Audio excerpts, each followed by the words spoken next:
Code of Ethics. Isang grupo ng mga itik ang tumambad sa mga motorista sa isang kalye sa Pulilya, Bulacan. Ang mga itik, sabay-sabay kasing tumatawid sa kalsada na tila mga estudyante sa kanilang field trip. Ang eksenang ito, sa halip na kainisan ng mga motorista dahil sa naantala nilang biyahe, kinaaliwan pa ang pagtawid na ito ng binansagang dock crowd. Silipin sa report na ito.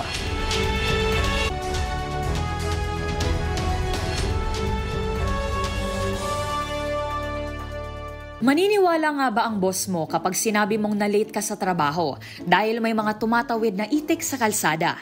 Ganito ang hirit ng mga netizens sa comment section sa viral na video ng mga itik sa Pulilan, Bulacan.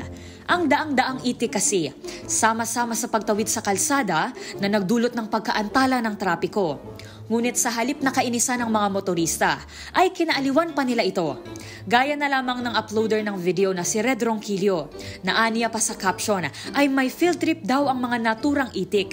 Sabay-sabay kasi na para bang disiplinadong mga estudyante ang mga itik sa kanilang paglalakad habang sumusunod sa isang lalaki na nagpapastol sa kanila. Bukod dito, natuwa rin ang mga netizen sa mga motorista na sadyang pang tumigil para lamang padaanin ang mga itik na tumatawid. Biro pa nga ng isa, naintindihan daw ng mga motorista ang Code of Ethics. Para sa DZRH TV, ito si Rose Babiera.